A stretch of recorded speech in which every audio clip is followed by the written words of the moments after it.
when 9-year-old Jordan Thompson raises his hand to point out a simple math error on a test. He never imagines it will lead to his suspension.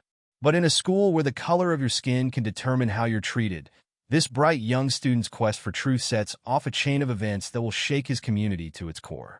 As his mother Danielle fights to clear his name, they uncover a pattern of racial bias that goes far deeper than a single incident. This is a story about more than just a test error. It's about a young boy's courage to speak up, a mother's determination to protect her child, and a community's awakening to the injustice in their midst. Before we dive into this story, let us know in the comments where you're watching from, and don't forget to subscribe for more powerful real-life stories. Jordan Thompson sat at his desk, pencil tapping thoughtfully against his chin as he studied the math problem before him. The morning sunlight streamed through the classroom windows, casting warm squares of light across the freshly waxed floors of room 412. Around him, his fellow fourth graders bent over their test papers, the scratch of pencils and occasional frustrated sighs, the only sounds breaking the concentration-heavy silence. At 9 years old, Jordan was already known throughout Riverside Elementary as one of the brightest students in his grade. His round, wire-rimmed glasses gave him a scholarly look that matched his curious nature, and his ready smile made him a favorite among his classmates. That morning, he wore his favorite navy blue sweater, the one his mother Danielle had given him for his birthday, with leather patches on the elbows that made him feel like a professor. 20 minutes left, class, Mrs. Parks announced from her desk at the front of the room, her voice carrying that familiar edge of sternness that made even the bravest students sit up straighter. Jordan had breezed through most of the test, but now he frowned at question number 15. He read it again, then a third time, his brow furrowing deeper with each pass. If Jenny has 3/4 of a pizza and gives away 4/3 of what she has to her friends, how much pizza does Jenny have left? Something wasn't right. Jordan knew fractions inside and out. Danielle had taught him early, using slices of his favorite pepperoni pizza as practical examples. You couldn't give away more of something than you had to begin with. The question as written was impossible to solve correctly. He glanced around the classroom. Other students were scratching their heads too, some looking increasingly frustrated. Marcus, 2 rows over, was practically pulling his hair out. Jordan raised his hand, remembering his mother's words from just that morning. Always stand up for what's right, baby. That's how we make the world better. One small truth at a time. Mrs. Parks looked up from her romance novel, her reading glasses perched on the tip of her nose. Her lips tightened almost imperceptibly when she saw who had their hand up. Yes, Jordan? Mrs. Parks, Jordan began politely, keeping his voice low to avoid disturbing his classmates. I think there might be a mistake in question 15. You can't give away 4/3 of 3/4 because that's more than what Jenny has to begin with. It doesn't make mathematical sense. The classroom fell silent. Even the pencils stopped scratching. Mrs. Parks' face darkened as she stood up, her chair scraping against the linoleum floor. Are you suggesting I made a mistake in writing this test, Jordan? No, ma'am, not exactly, Jordan replied, trying to keep his voice steady despite the sudden knot in his stomach. I just thought you might want to know so it could be fixed. Maybe it should be 2/3 instead of 4/3. Jordan Thompson, Mrs. Parks said, her voice rising with each word. I have been teaching mathematics for 23 years. I do not make mistakes on my tests. What I do see is a young man trying to disrupt this classroom and undermine my authority. Jordan's heart began to race. This wasn't how he'd expected this to go at all. But Mrs. Parks, I can explain why it's impossible. See, if you draw it out. Enough! Mrs. Parks slapped her hand on her desk, making several students jump. I will not have you continuing to challenge me in front of the entire class. This is exactly the kind of disruptive behavior I will not tolerate. Jordan felt his cheeks burning as 23 pairs of eyes fixed on him. Some of his classmates looked sympathetic, others confused, and a few, mostly the white students who rarely got in trouble, seemed almost smugly satisfied. But Jordan started again, his voice barely a whisper now. One more word, Mrs. Parks warned, and you'll be spending the rest of this test period in Principal Hall's office. Is that what you want? Jordan slumped in his seat, his eyes burning with unshed tears. He looked down at his test paper, the impossible questions seeming to mock him. His mother had always taught him to speak up when something was wrong, but now he wondered if he should have just stayed quiet, written down any answer, and moved on. The rest of the test period passed in a blur. Jordan couldn't concentrate, his mind replaying the exchange over and over. When the bell rang, he thought the worst was over. He was wrong. "Jordan, stay behind," Mrs. Parks commanded as the other students filed out for lunch. Some shot him sympathetic glances, while others whispered among themselves. Once the room was empty, Mrs. Parks crossed her arms and looked down at Jordan. "I've had just about enough of your attitude, young man. This isn't the first time you've tried to show off in class or challenge my teaching methods." "Mrs. Parks, I wasn't trying to." "I'm not finished," she cut him off. "I've been watching you, Jordan. You seem to think you're smarter than everyone else. Well, let me tell you something. Being smart doesn't give you the right to be disrespectful." Jordan's hands trembled in his lap. "I respect you, Mrs. Parks. I just wanted to help. The question really is impossible to solve." "Look." He reached for his scratch paper to demonstrate, but Mrs. Parks snatched it away. "That's it. I'm sending you to Principal Hall. Your behavior today has been completely unacceptable."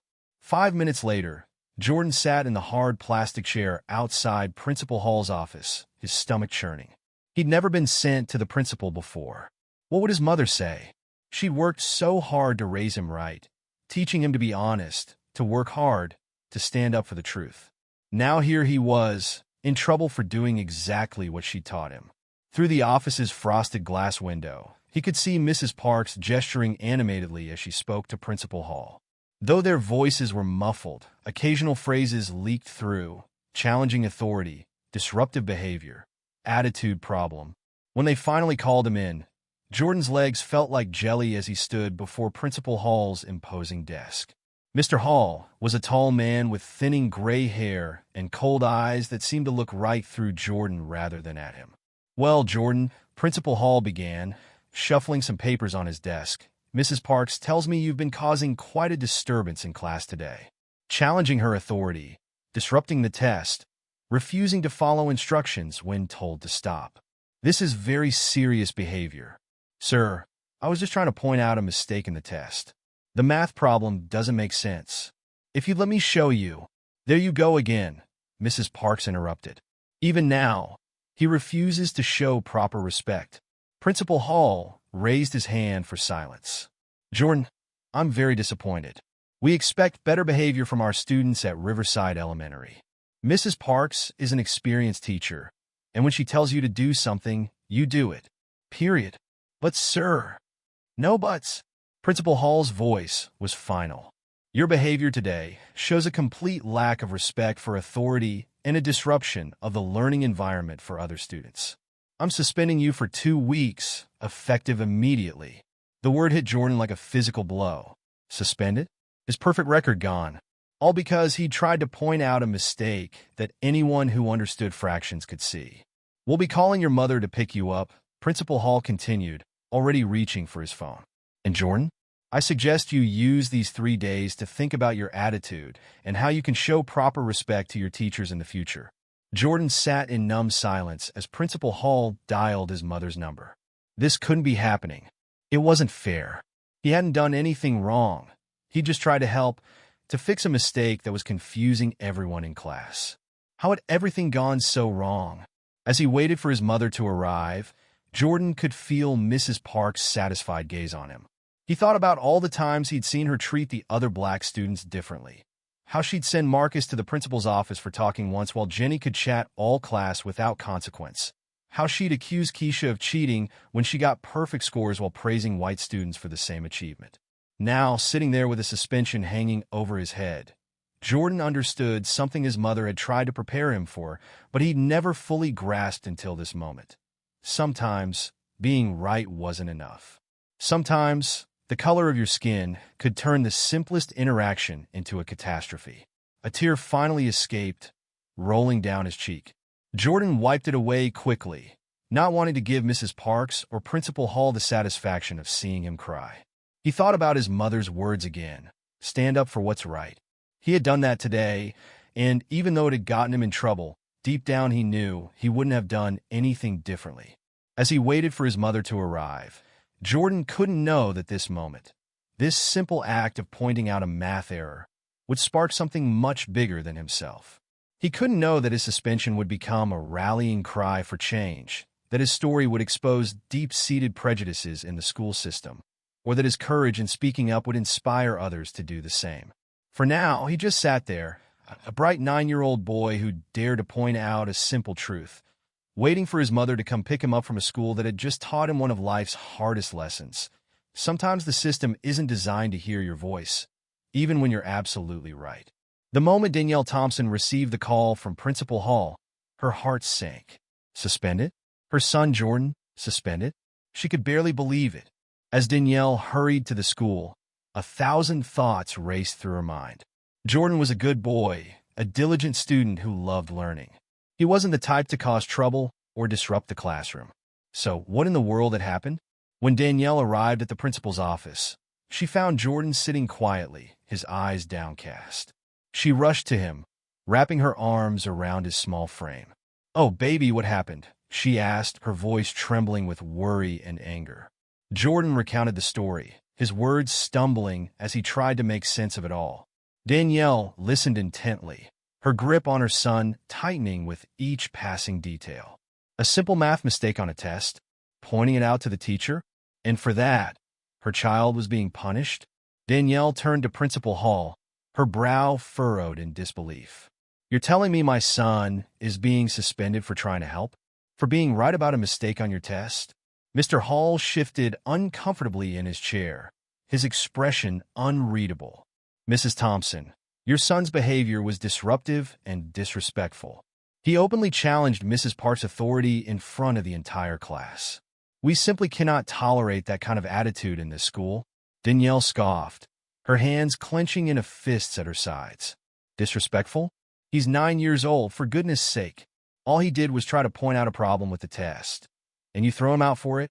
"Mrs. Thompson, I must insist that you calm down," Mrs. Parks interjected, her voice dripping with false concern. "Jordan has a history of this kind of behavior. He seems to think he's smarter than the rest of the class, and he uses that as an excuse to undermine my teaching." Danielle whirled on the teacher, her eyes blazing. "Undermine your teaching? He's a child trying to learn, and you're telling me this isn't the first time you've singled him out?" She shook her head in disgust. "I know my son, Mrs. Parks. He's not a troublemaker. But I'm starting to see a pattern here. A pattern of you treating my son and other black students unfairly." Mrs. Parks bristled, her face flushing with indignation. "I will not stand here and be accused of racism, Mrs. Thompson. I treat all my students equally, regardless of their race." "Really?"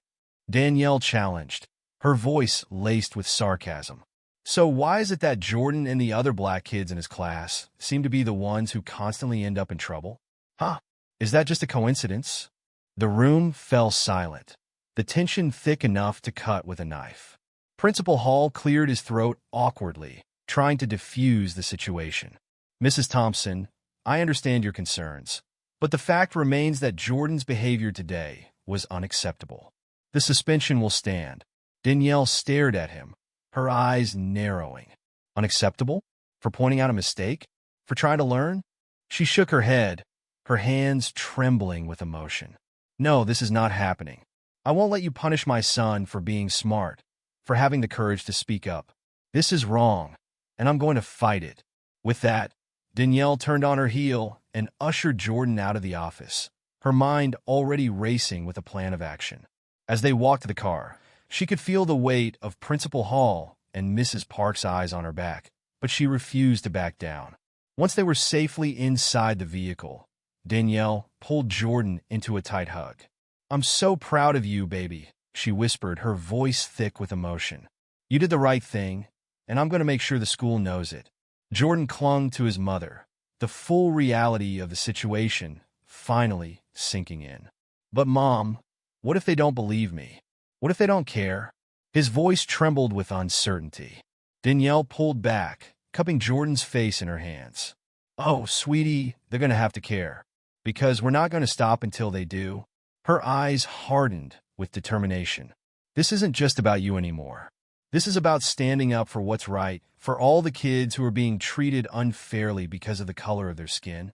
Jordan nodded, his own resolve strengthening. Okay, Mom, what do we do? Danielle smiled, the fire in her eyes igniting a spark in her son's heart. First, we're going to get you home, get you something to eat, and then we're going to call a lawyer. This suspension is not going to stand. As Danielle drove, her mind raced. She knew this wasn't just about her son anymore. It was about something much bigger. The way Jordan had been treated, the way she'd seen other black students face harsher punishments than their white peers, it all pointed to a deeper problem in the school system.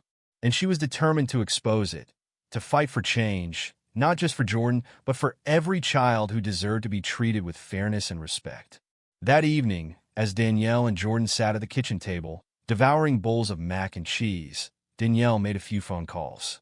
First, she reached out to a local civil rights attorney, someone she knew had a reputation for taking on cases of racial discrimination in schools. "Marissa, it's Danielle Thompson," she said, her voice tight with emotion. "I need your help. My son, Jordan. He was suspended from Riverside Elementary today for trying to point out a mistake on a test." Marissa, a seasoned lawyer with a fierce commitment to social justice, listened intently as Danielle recounted the incident. By the time Danielle had finished, Marissa's brow was furrowed with concern. "This is unacceptable, Danielle. Suspending a child for trying to learn? And you say this isn't the first time they've treated black students unfairly." Marissa let out a heavy sigh. "I'll take the case. We need to get Jordan's suspension overturned and start a deeper investigation into the school's disciplinary practices." Danielle felt a surge of relief and gratitude. "Thank you, Marissa. I knew I could count on you. This isn't just about Jordan. It's about all the kids who've been let down by this system." "You're absolutely right," Marissa replied, her voice steely with determination. "We're going to shine a light on this, Danielle. I promise you that." After hanging up with Marissa, Danielle reached out to a few local civil rights organizations, explaining the situation and asking for their support. To her surprise, the response was immediate and overwhelming. The community was outraged by Jordan's story, and they were ready to take action. Within a matter of days, the hashtag Justice for Jordan began trending on social media, with hundreds of people sharing their own experiences of racial bias in the Riverside School District. Former students came forward, recounting stories of how they'd been unfairly punished or overlooked by teachers like Mrs. Parks, while their white classmates seemed to get a free pass. The local news caught wind of the story, and soon reporters were knocking on Danielle's door, eager to interview her and Jordan. Danielle, ever the protective mother, was hesitant at first, but Marissa convinced her that this was an opportunity to bring wider attention to the issue. "The more people who hear Jordan's story, the more pressure we can put on the school to do the right thing," Marissa explained. "This isn't just about getting his suspension overturned. It's about sparking a broader conversation about racial equity in our education system." The outrage over Jordan's suspension spread like wildfire through the Riverside community. Within days, civil rights activists and concerned parents had organized a series of protests outside the gates of Riverside Elementary, their voices echoing through the streets as they demanded justice for the young boy. Danielle stood at the forefront of the demonstration, her eyes shining with a mix of pride and determination. Beside her, Jordan held a hand-painted sign that read, "Let Jordan Learn," his small frame dwarfed by the crowd that had gathered to support him. As the protesters chanted and waved their placards, the national media began to take notice. Local news crews arrived, their cameras capturing the passionate faces of the crowd and the unwavering resolve of Danielle and her legal team.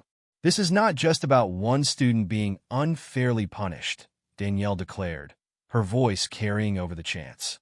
"This is about a systemic problem of racial bias in our schools.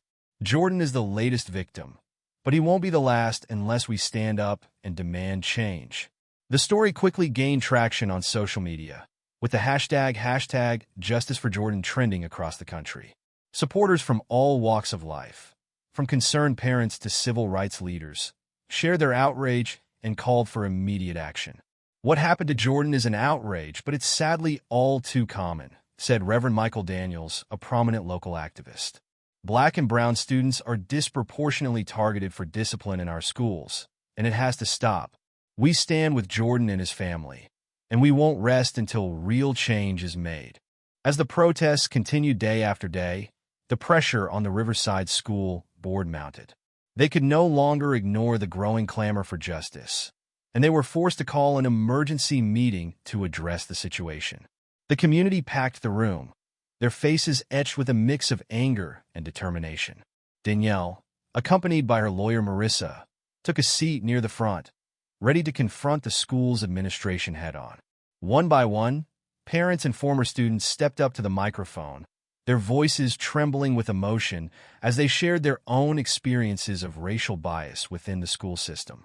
"My son was suspended for wearing a hooded sweatshirt, even though the white kids in his class were wearing the same thing without any problems," a mother named Alicia recounted, tears streaming down her cheeks. "The teachers always seem to single out the black students, and it's not right." A young woman, barely out of high school herself, stepped up next. "I remember the way Mrs. Parks would treat us in her class. She'd always be harder on the black students, accusing us of cheating or not trying hard enough. But the white kids could get away with anything." As the testimonies piled up, the tension in the room grew palpable. Principal Hall and Mrs. Parks sat stiffly at the front, their expressions shifting from defensive to increasingly uneasy. When Danielle's turn came, the room fell silent, all eyes fixed on her. She took a deep breath, her gaze sweeping across the faces of the school board members. "For too long, this school district has turned a blind eye to the systemic racism that plagues our classrooms," she began, her voice unwavering.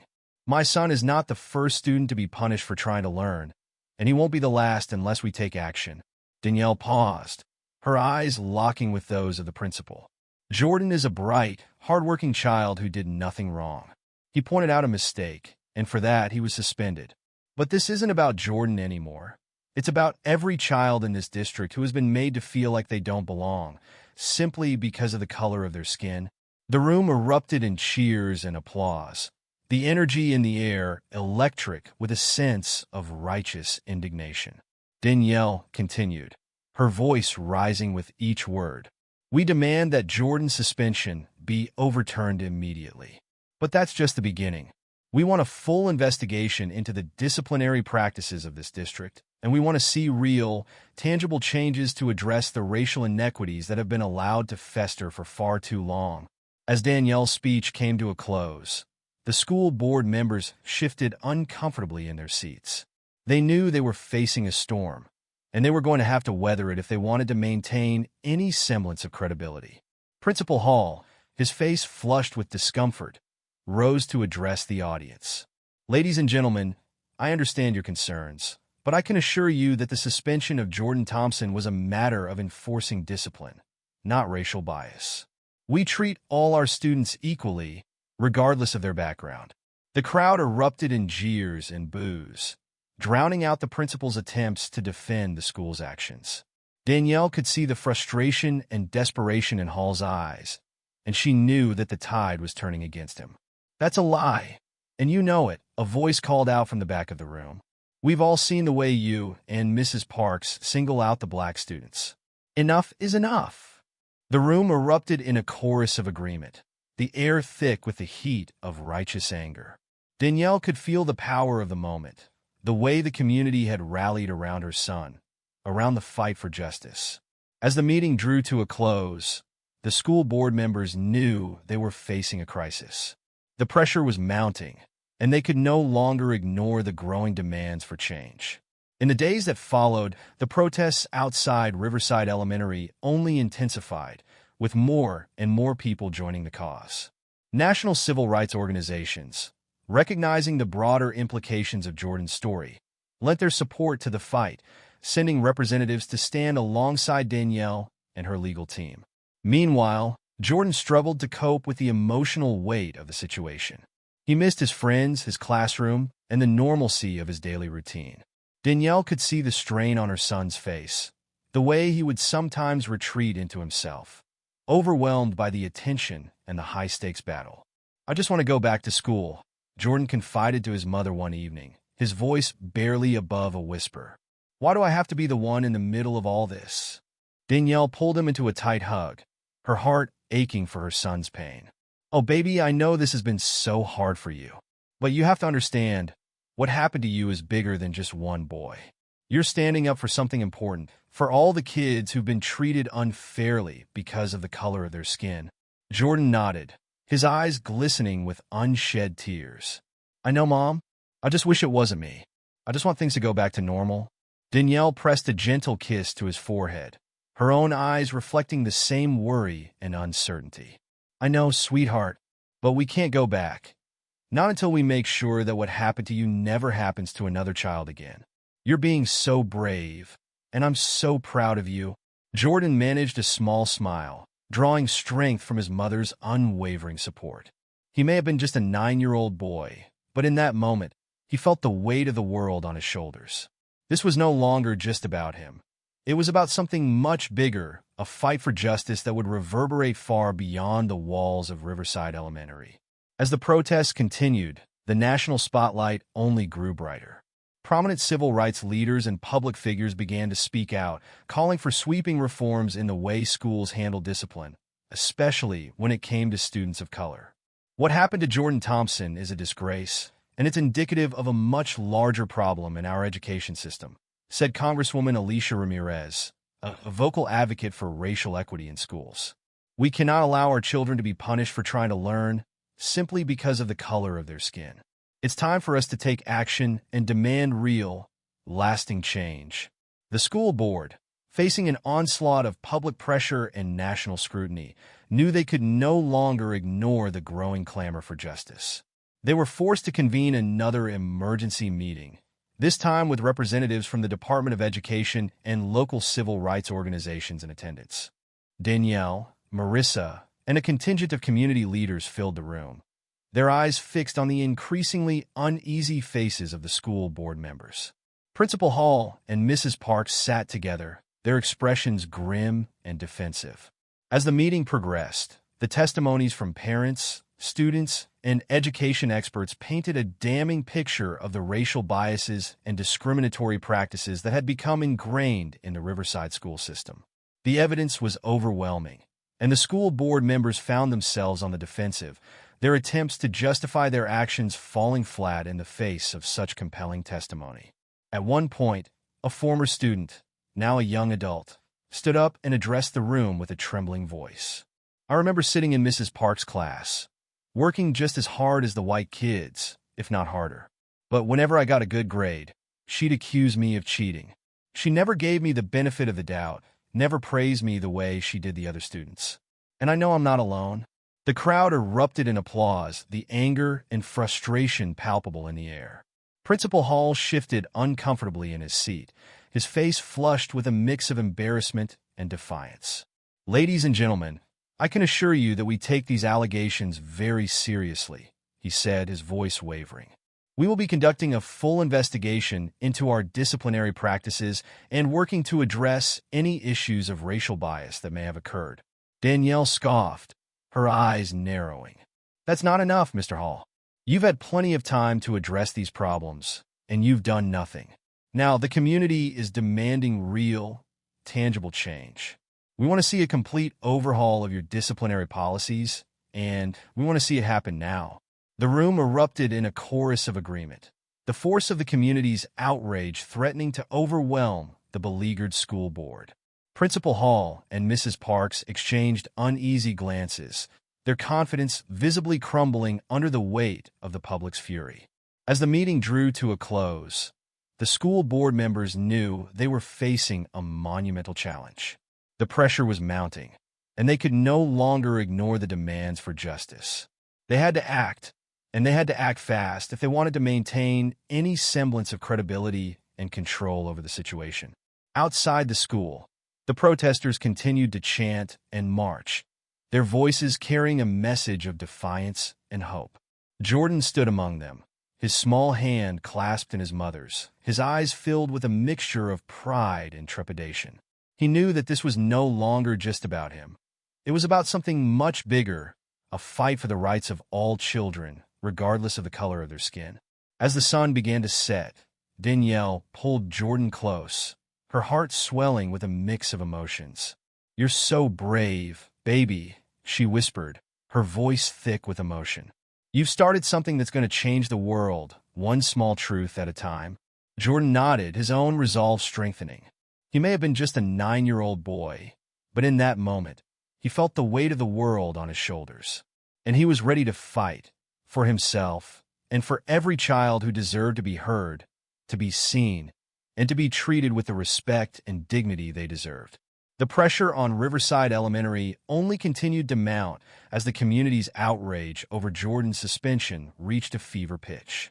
With the national spotlight shining brightly on the school, Mrs. Parks found herself under intense scrutiny, her every move and past actions coming under the microscope.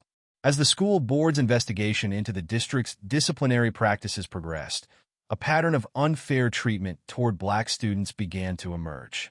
Former students, emboldened by the growing movement for change, came forward with their own stories of being targeted and punished more harshly than their white peers. Mrs. Parks, sensing the noose tightening around her, tried desperately to save her job. In a last-ditch effort, she revealed that she was pregnant, claiming that her personal issues had affected her judgment and led to the way she had handled the situation with Jordan. But the community was having none of it. Danielle and her legal team quickly dismissed the pregnancy excuse as a transparent attempt to deflect blame, and the public backlash was swift and merciless. Social media users mocked Mrs. Parks' claim, with many pointing out that her alleged stress did not justify the unfair treatment of students. "Pregnancy is not an excuse for racism," one commenter wrote on the local news website. "If Mrs. Parks can't handle the responsibilities of her job without discriminating against her students, then she has no business being in the classroom in the first place." The teachers' union, which had initially tried to rally behind Mrs. Parks, found itself in an increasingly untenable position. Facing mounting pressure from both the community and its own members, the union was forced to distance itself from the embattled teacher, issuing a tepid statement about the importance of fairness and professionalism in the classroom. As Mrs. Parks' position grew more and more precarious, the spotlight shifted to Principal Hall, who had steadfastly defended the school's actions and refused to acknowledge the underlying issues of racial bias. Under the glare of the national media and the relentless demands of the community, Mr. Hall found himself in an increasingly difficult position. The evidence against the school's disciplinary practices was overwhelming, and his attempts to deflect blame only fueled the outrage. Mr. Hall has been complicit in allowing this kind of discriminatory behavior to fester in his school, Danielle declared at a press conference, her voice steady and resolute. He has failed to protect the students under his care, and he must be held accountable. The community's calls for Mr. Hall's resignation only grew louder, with parents and activists alike demanding that he step down and make way for new leadership that would prioritize equity and inclusion. As the school board's investigation continued, the picture that emerged was one of systemic failure. A school district that had turned a blind eye to the unfair treatment of its black and brown students for far too long. The findings were damning, revealing a pattern of harsher punishments, lower expectations, and a general lack of support for students of color. Danielle, buoyed by the outpouring of community support and the growing momentum of the movement, knew that this was a pivotal moment. She had come too far to settle for anything less than true, lasting change. With the help of her legal team, led by the tireless Marissa, Danielle filed a formal complaint against the Riverside School District, alleging racial discrimination and disproportionate punishment. The case quickly gained national attention, with civil rights organizations and high-profile advocates lending their support to the cause. "What happened to Jordan Thompson is not an isolated incident," said Reverend Michael Daniels, a prominent local activist who had been a vocal supporter of the family. "This is a symptom of a much larger problem in our education system, where students of color are routinely denied the opportunity to learn and grow to their full potential." The protests outside Riverside Elementary continued, with demonstrators now calling not just for Jordan's suspension to be overturned, but for sweeping reforms to address the district's deep-seated issues with racial bias. Chants of justice for Jordan echoed through the streets, joined by rallying cries for equity in education and no more excuses. On social media, the outpouring of support for the young boy and his family was overwhelming. The hashtag Justice for Jordan remained a top trend, with thousands of people sharing their own stories of discrimination and calling for change. Jordan's story has struck a chord with so many people because it's a reflection of their own experiences, Danielle explained in an interview. This isn't just about one child. It's about an entire generation of young people who have been let down by a system that is supposed to nurture and support them. As the public pressure mounted, the school board found itself in an increasingly untenable position. They could no longer ignore the growing demands for accountability and reform, and they knew that the community would not be placated by empty promises or half measures. Under the glare of the national spotlight, Mrs. Parks was finally forced to resign from her position at Riverside Elementary. The school district's failure to address her history of discriminatory behavior earlier only added to the public's outrage, and her pregnancy excuse was widely ridiculed as a transparent attempt to save her job. Mrs. Parks' resignation is a step in the right direction, but it's not enough, Danielle declared. We need to see real, systemic change in this district, and we won't stop until we get it. As for Principal Hall, he found himself in an even more precarious position. Placed on administrative leave, pending the outcome of the investigation, Hall faced mounting calls for his permanent removal, with many in the community arguing that he had been complicit in allowing the toxic culture of racial bias to take root in his school. Mr. Hall had the power to intervene, to address these issues and protect his students, said Reverend Daniels. But he chose not to. That's a dereliction of duty, and he needs to be held accountable. Danielle and her legal team continued to pursue their complaint against the school district, determined to use Jordan's case as a catalyst for broader, systemic change. With the support of national civil rights organizations and a growing wave of public outrage, they were confident that they could force the district's hand and secure real, lasting reforms. This is about more than just my son, Danielle said, her eyes shining with resolve. It's about every child who deserves to feel safe, respected, and valued in their school. We're going to keep fighting until that becomes a reality. As the investigation wore on, the school board found itself under increasing pressure to take decisive action. The community's demands for change were clear, and the district's reputation was in tatters. They knew that they could no longer afford to ignore the problem or to rely on half measures and empty promises. Finally, after weeks of intense public scrutiny and negotiations with Danielle's legal team, the school board announced a comprehensive plan to overhaul the district's disciplinary policies and address the systemic issues of racial bias. The reforms were sweeping, including mandatory implicit bias training for all staff, the implementation of restorative justice practices in lieu of punitive measures, and the creation of a new Office of Equity and Inclusion to oversee and monitor the district's progress.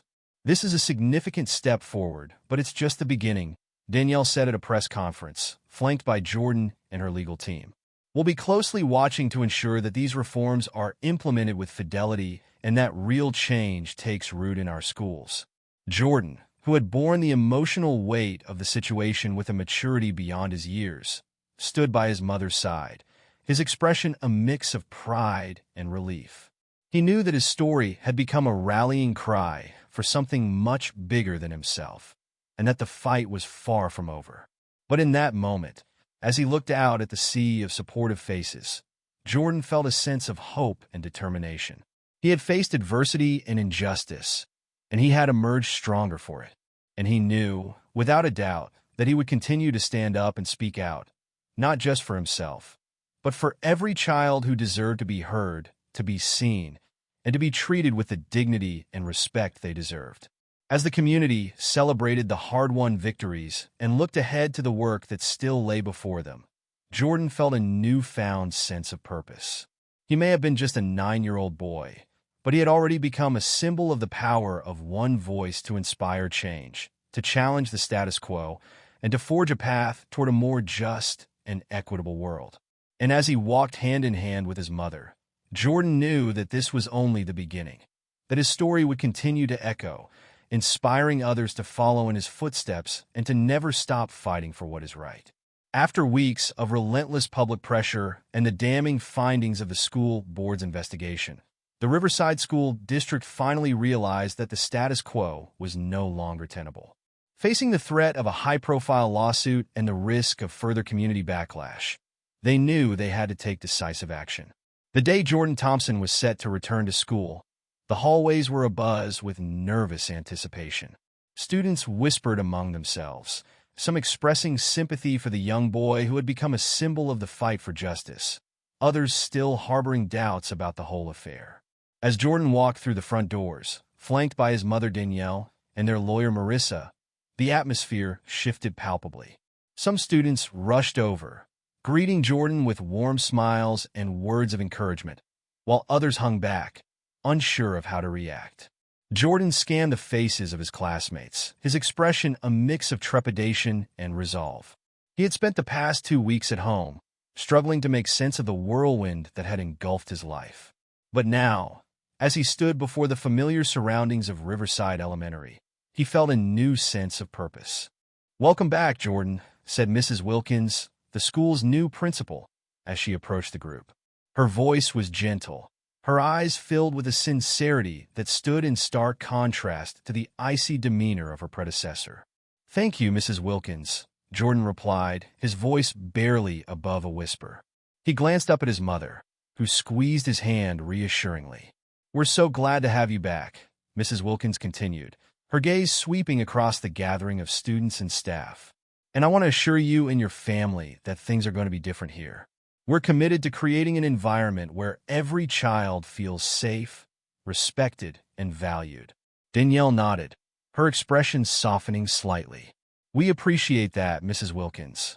And we're hopeful that the changes you've promised will make a real difference, not just for Jordan, but for all the students in this school." The new principal smiled, her posture relaxed and open. "That's exactly what we're aiming for. I know the past few weeks have been difficult, but I believe this can be a turning point, a chance for us to heal and build a stronger, more inclusive community." Jordan listened, his heart swelling with a mix of relief and cautious optimism. He remembered the turmoil and the pain of being singled out, the uncertainty of not knowing whether he'd done something wrong. But now, as he looked around at the faces of his classmates, he saw something different, a newfound respect, a willingness to listen and understand. As Jordan made his way to his classroom, his fellow students greeted him warmly, some even offering apologies for not speaking up sooner. Gone was the air of indifference or disdain that he had once sensed. In its place was a genuine curiosity and a desire to understand what he had gone through. "I'm really sorry you got in trouble, Jordan," said Marcus, a boy who had once been one of Jordan's closest friends. "That wasn't fair at all, and I wish I'd said something when it happened." Jordan offered a small smile, his eyes shining with a mix of emotion. "It's okay, Marcus. I'm just glad it's all over now." The two boys fell into an easy conversation, the tension that had once hung between them dissolving as they reconnected. Jordan felt a sense of relief wash over him, the weight of the past few weeks finally starting to lift. As the school day progressed, Jordan found himself the subject of newfound respect and admiration from both his peers and his teachers. Mrs. Wilkins made a point of checking in on him, offering a sympathetic ear and reassuring him that the school was committed to creating a more inclusive environment. As the school day drew to a close, Jordan found himself surrounded by a small group of classmates, all of them eager to hear more about his experience and to express their support. "You're so brave, Jordan," said Keisha, a girl whose own struggles with unfair treatment had often gone unnoticed. "I'm really proud of you for standing up to Mrs. Parks and the principal. It's not easy, but you did the right thing." Jordan felt a surge of pride, his chest swelling with a newfound confidence. "Thanks, Keisha. I just wanted to help, you know. I didn't think it would turn into all of this." The other students nodded, their expressions a mix of admiration and understanding. "Well, we're glad you did," said Marcus, his voice sincere. "And we're going to be here for you, no matter what." Jordan felt a wave of relief wash over him, the weight of the past few weeks finally starting to ease. He knew that the fight was far from over, that the changes promised by the school district would take time and sustained effort to truly take root. But in that moment, surrounded by the support of his peers, he felt a sense of hope and determination that he had never known before. As Danielle arrived to pick him up, Jordan ran to her, wrapping his arms around her in a tight embrace. "Mom, it's going to be okay," he whispered, his voice thick with emotion. "I think things are really going to be different now." Danielle hugged him back, her eyes glistening with tears of joy and relief. "I'm so proud of you, baby," she said, her voice barely above a whisper. "You've shown so much courage, and you've inspired so many people. This is just the beginning." The two of them walked hand in hand to the car, Danielle's expression filled with a renewed sense of purpose. The battle had been long and arduous, but they had emerged victorious, their voices heard, and their fight for justice validated. As for Principal Hall, the findings of the school board's investigation had sealed his fate. The community's relentless demands for his resignation, coupled with the overwhelming evidence of his complacency in the face of racial bias, had left him with no choice but to step down. In the days following his departure, the school district wasted no time in appointing a new principal, one who was committed to ushering in a new era of equity and inclusion. Mrs. Wilkins, a veteran educator with a proven track record of fostering diverse and welcoming school environments, quickly set about implementing the sweeping reforms that had been promised. Gone were the harsh disciplinary policies that had disproportionately targeted Black and brown students. In their place, a restorative justice approach took root, emphasizing empathy, dialogue, and the restoration of harm over punitive measures. Teachers were required to undergo extensive bias training, learning to recognize and confront their own preconceptions and blind spots. The changes were not without their growing pains, as old habits and entrenched biases proved difficult to break. But under Mrs. Wilkins' steady leadership, the school community began to embrace the new vision, recognizing the immense value in creating an environment where every child felt seen, heard, and valued. For Danielle, the progress was both exhilarating and bittersweet. On one hand, she felt a deep sense of vindication, knowing that her family's struggle had played a pivotal role in sparking the much-needed transformation. But on the other, she couldn't help but feel a twinge of sadness at the thought of all the children who had come before Jordan, whose voices had been silenced and whose potential had been stifled by a system that had failed them. As Danielle's legal case against the school district moved forward, the community rallied around her, offering their unwavering support and sharing their own stories of injustice.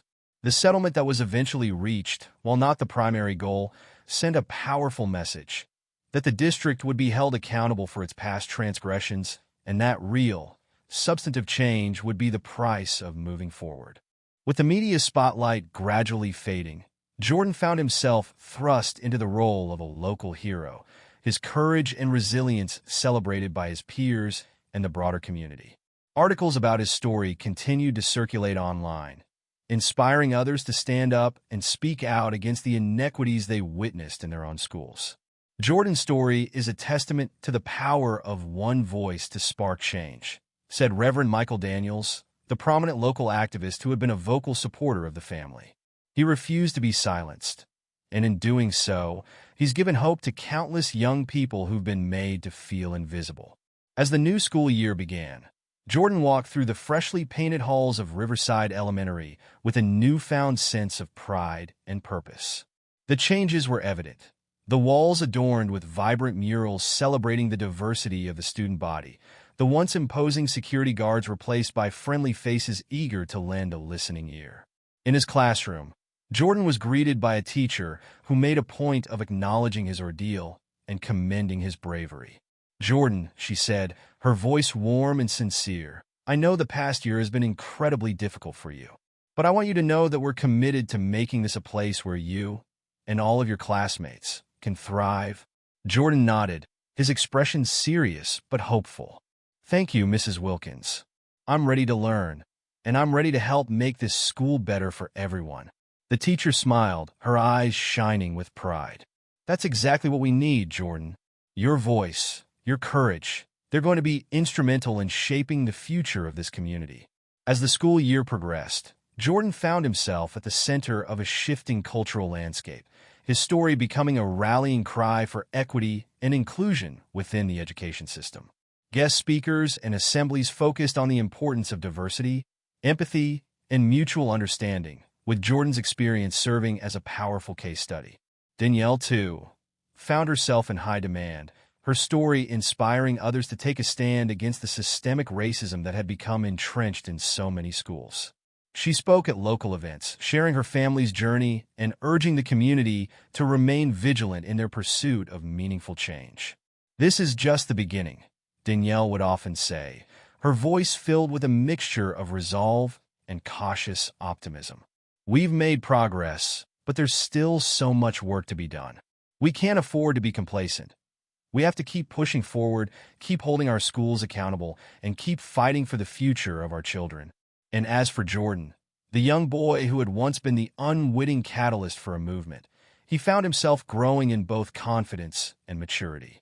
He recognized the weight of his story, the responsibility he now carried to be a voice for those who had been marginalized and silenced. One day, as Jordan sat in his classroom, listening to a lesson on the importance of civic engagement, he raised his hand, his expression pensive.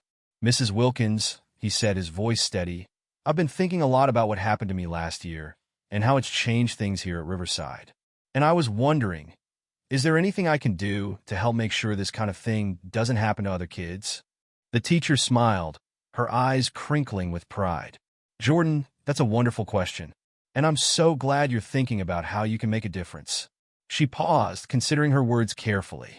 One of the things we've been working on is creating more opportunities for student voice and leadership. We're looking to form a student council, a group of students who can help shape the policies and programs at our school." Jordan's eyes widened, a spark of excitement igniting within him. "A student council? Really? Do you think I could be a part of that?" Mrs. Wilkins nodded, her expression warm. "Absolutely, Jordan. In fact, I was hoping you'd be interested. Your story has inspired so many people, and I know your voice and your perspective would be invaluable." Jordan felt a surge of pride and purpose, the weight of the past year finally beginning to lift. He knew that the road ahead would not be an easy one, that the fight for true equity in education would require sustained effort and unwavering determination. But in that moment, he felt a renewed sense of hope, a belief that his voice could make a difference, that his story could inspire others to stand up and speak out. As he left the classroom, Jordan couldn't help but reflect on how much had changed in the span of a single year. He had faced adversity, injustice, and the harsh realities of a system that had failed him. But he had also found the strength to fight back, to use his voice to challenge the status quo and demand the change he knew was necessary. And as he walked through the halls of Riverside Elementary, Jordan knew that his story was far from over. He was no longer just a student, but a symbol of hope, a beacon for all those who had been made to feel small, to feel invisible. He was a reminder that one voice, one act of courage, could ripple outward, inspiring a movement for change. In the days and weeks that followed, Jordan immersed himself in his new role as a student council member, working alongside his peers to ensure that the reforms promised by the school district were implemented with fidelity. He spoke up in meetings, shared his experiences, and advocated for policies that would create a more inclusive and equitable learning environment. And as he did so, Jordan found himself increasingly inspired by the power of collective action. He saw the way his classmates, once silent and passive, now found their own voices, empowered to speak up and demand the changes they deserved. He witnessed the gradual transformation of the school culture, the way the once rigid hierarchy began to give way to a more collaborative, student-centered approach. It was not an easy process, and there were moments when Jordan felt overwhelmed by the magnitude of the task at hand. But with the unwavering support of his mother, his lawyer Marissa, and the broader community, he persevered, driven by a steadfast belief in the power of his own voice to effect real, lasting change. As the school year drew to a close, Jordan stood before his classmates, his expression filled with a mix of pride and humility. He recounted the journey he had taken, the challenges he had faced, and the lessons he had learned along the way. And as he did so, he could see the admiration and respect in the eyes of his peers, a testament to the impact that one person, one act of courage, could have on an entire community. "We've come a long way," Jordan said, his voice clear and confident. "But there's still so much work to be done. We can't stop now. We have to keep pushing forward, to keep standing up for what's right, no matter how hard it might be." The crowd erupted in applause, the air thick with a sense of renewed purpose and determination. Jordan knew that his story had become more than just a personal crusade. It had become a rallying cry for an entire generation of young people, a call to arms for those who refused to accept the status quo and who were willing to fight for a more just and equitable future. As Jordan stepped down from the podium, he felt a sense of peace wash over him. The weight of the past year still lingered, but it no longer felt like a burden. Instead, it had become a source of strength, a reminder of the power of one voice to inspire change, to challenge the systems that had been designed to silence and marginalize. And as he looked out at the faces of his classmates, his teachers, and the broader community, Jordan knew that his fight was far from over. But he also knew that he was not alone, that he had the support of a movement, a groundswell of voices united in the pursuit of a more just and inclusive world. With a renewed sense of purpose, Jordan turned his gaze toward the future, determined to continue the fight for equity and justice, one small truth at a time. Jordan's story reminds us of the power of standing up for what's right, even when the odds are against you. What started as a simple act of correcting a mistake turned into a fight against unfair treatment, prejudice, and injustice. In the end, Jordan's courage sparked a much-needed change, not just in his school, but in his entire community. His resilience became an inspiration for countless others who face similar battles. If you were moved by Jordan's journey, be sure to share this story with others. And don't forget to like, comment, and subscribe to our channel for more powerful stories like this one. Your voice matters just like Jordan's did. And remember, sometimes the smallest act can lead to the biggest change. Thank you for watching, and we'll see you in the next story.